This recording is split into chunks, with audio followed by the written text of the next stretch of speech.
Inspiration has come from one above all, and that's in Iron Bevan. So if Mr. Anthony Eden is sincere in what he is saying, and he may be,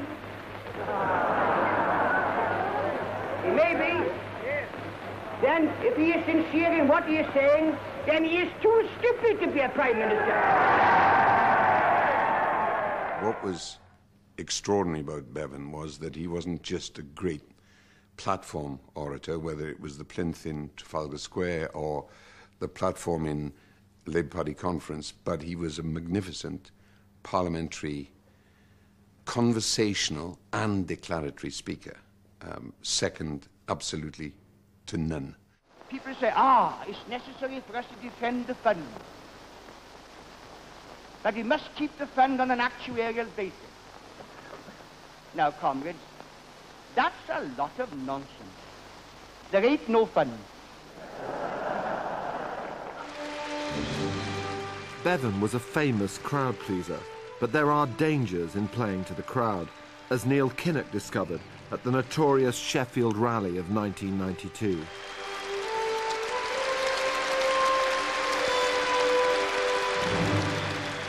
Thank you.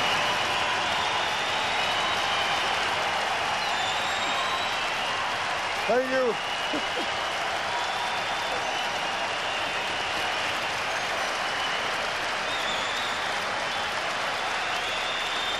Comrades. Well, all right. Well, all right. Well, all right. Well, all right. We better get some talking done here, serious talking. That was Neil, completely drunk on vibing with the crowd. And what Obama shows us is you can relate to the crowd, you can absorb that energy, but you also have to have some discipline about how you do it. And the Sheffield Rally was an object lesson in throwing yourself into the mood of the moment, but not having any sort of little voice saying, yes, but what are we doing here? How is this going to look? That was unfortunate. What happened was, in a period of a few seconds, I walked into the Sheffield Arena, there were 10,000 people there. I've likened it to a furnace opening. And I turned round and this blast of noise was continuing. In fact, it increased. And like a rock and roll singer, I said, well, all right. And the audience, to my surprise, shouted back, so I did it again. It didn't mean anything. Well, all right. It's what Johnny Cash does. It's what the Everly Brothers used to do. Would I do it again if I had my time again? No, I wouldn't, because I'd have thought about it.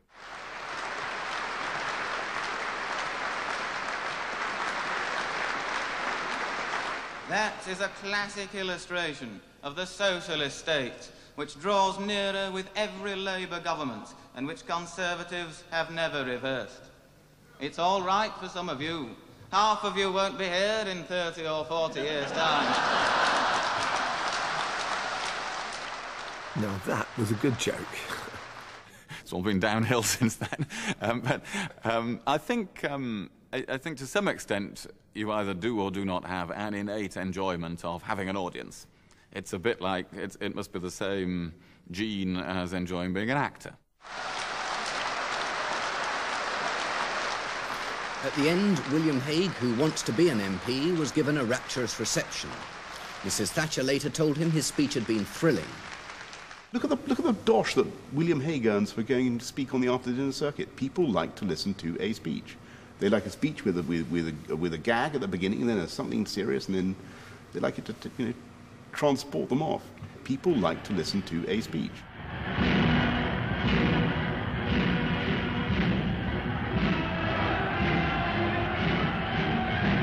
Throughout history, people have been deeply, deeply sceptical of people who can talk well, as well you might, viz. Hitler.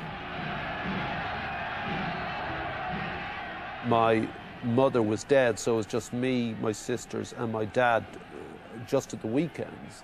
and there wasn't much to say to each other. So my dad used to throw this grenade into the centre of the boiled eggs at Friday tea time, you know. He'd say, hey, you know, tap on the egg. That fella Hitler, he had a point. You know, I mean, something like that. And of course, we'd explode and he'd just sit back and watch the fun. In Hitler's case, the seductive power of oratory was enhanced and exploited by the dramatic staging of his rallies.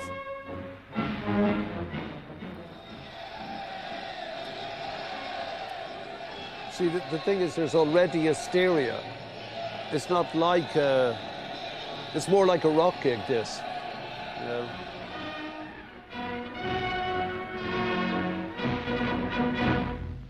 Es spricht der Führer.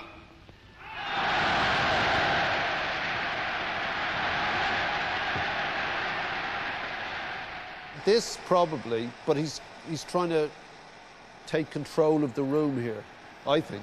Look, he's looking at his nose to make sure he doesn't... He'll wait. He'll wait. Look, he's just feeling this thing. Look, calming himself and them.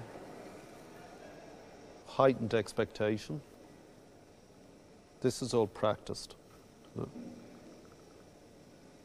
What's he going to say?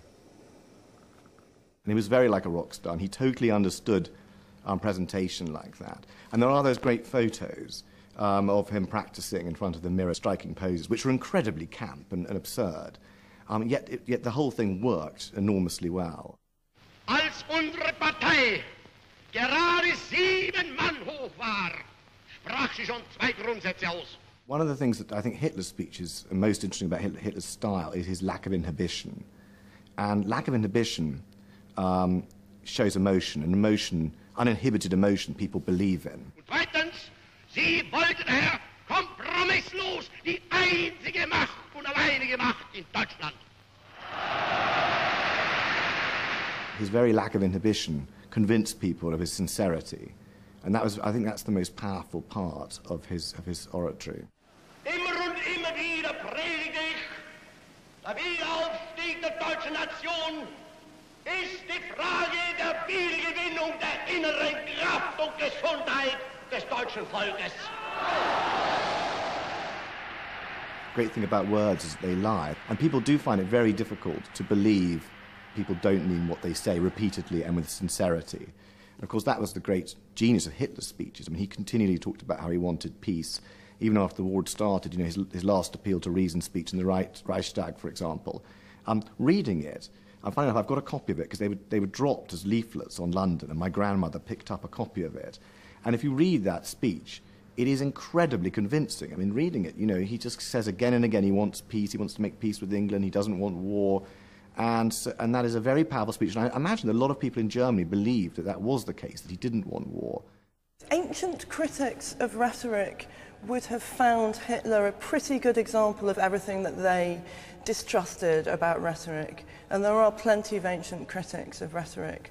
Socrates takes apart rhetoric and finds rhetoric not to be a skill or an art, but just a form of flattery, just something that flatters the masses and pulls them along. Don't believe in oratory. No nonsense. If you say something to me, I look in your eyes and I say, does he believe what he's saying? Does he know what he's talking about? Why is he saying it? Why is he saying it to me? Why is he saying it to me now? And the oratorical extremes which the spin doctors provide completely don't register with me at all. So, in the red corner, Tony Benn with Socrates, and in the blue corner, Demosthenes, who said what matters is delivery, delivery, delivery. So where does that leave Obama?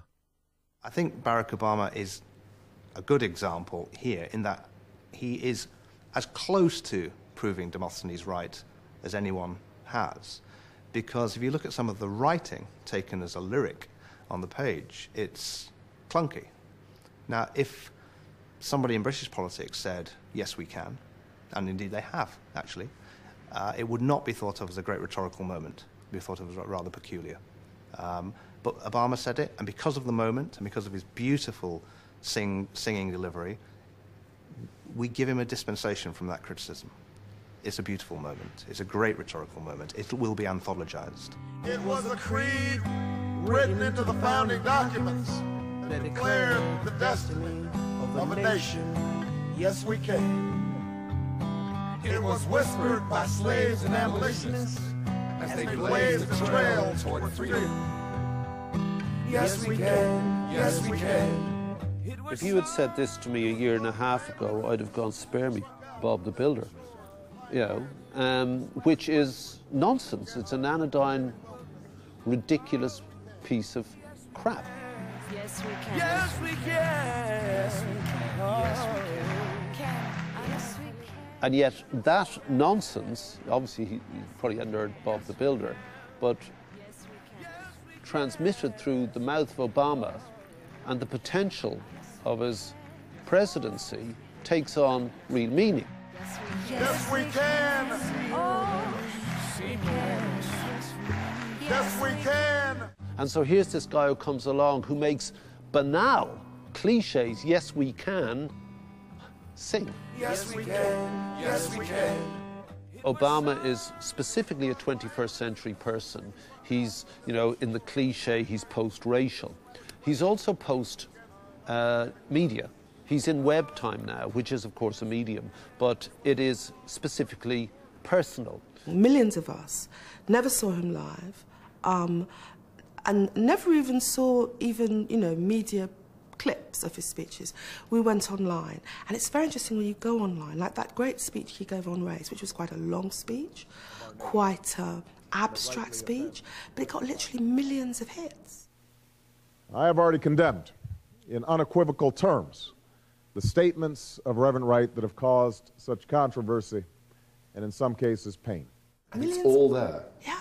At length. And it shows people are not just hungry for oratory, but they're hungry for ideas. He's only gone back to a style that must have been perfected in the early amphitheatres or within the Senate grounds itself, because the web has made the world the amphitheatre. What makes it like ancient Athens is this directness, this totally unmediated way of being able to speak to the populace. And that's very exciting. After 8 years of a president who could barely manage the English language, the world is responding now to a president who's an intellectual, a university professor, a Harvard Law Review editor, a man who doesn't dumb down his speeches.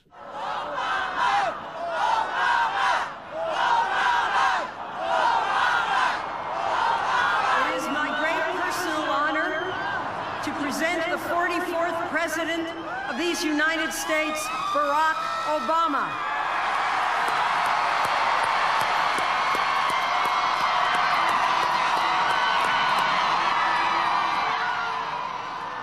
My fellow citizens, I stand here today humbled by the task before us, grateful for the trust you've bestowed, mindful of the sacrifices borne by our ancestors. When the speech itself finally began, Obama seemed to temper the enthusiasm of the crowd, as if to say, there's difficult work to be done. Maybe he was mindful of the phrase that you campaign in poetry and govern in prose. The question we ask today is not whether our government is too big or too small, but whether it works, whether it helps families find jobs at a decent wage, care they can afford, a retirement that is dignified. Where the answer is yes, we intend to move forward. Where the answer is no, programs will end. It was a good speech. It had some very important substantive points, and that's a lot more important to me than soaring oratory. If he'd given us fantastic flourishes of oratory, people would have said, well, look, this country's just a state and he's just giving this oratory. What's he actually going to do? So he chose to give a very practical speech about, you know, getting down to business. This is the crisis. But there were still things in the speech to thrill the listener, things to thrill the black listener. This is the meaning of our liberty and our creed, why men and women and children of every race and every faith can join in celebration across this magnificent mall, and why a man whose father less than 60 years ago might not have been served at a local restaurant can now stand before you to take a most sacred oath.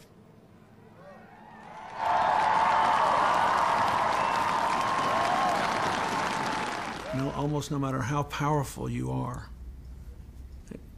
you measure the impact of your words not on their beauty or the emotion of the moment, but on whether you change the way not only people think, but the way they feel, and then they can then change the way they are. And it's extremely difficult to do, but important to try. We are a nation of Christians and Muslims, Jews and Hindus, and non-believers.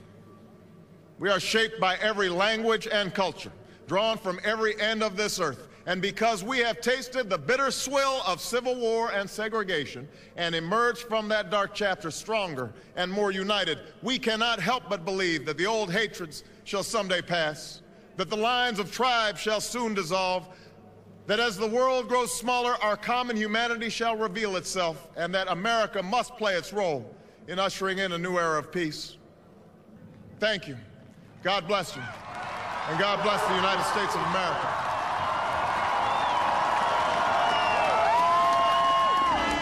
I experienced the most profound speech that encouraged me, that gave me, made me feel as if I wanted to just go on and do bigger and better things.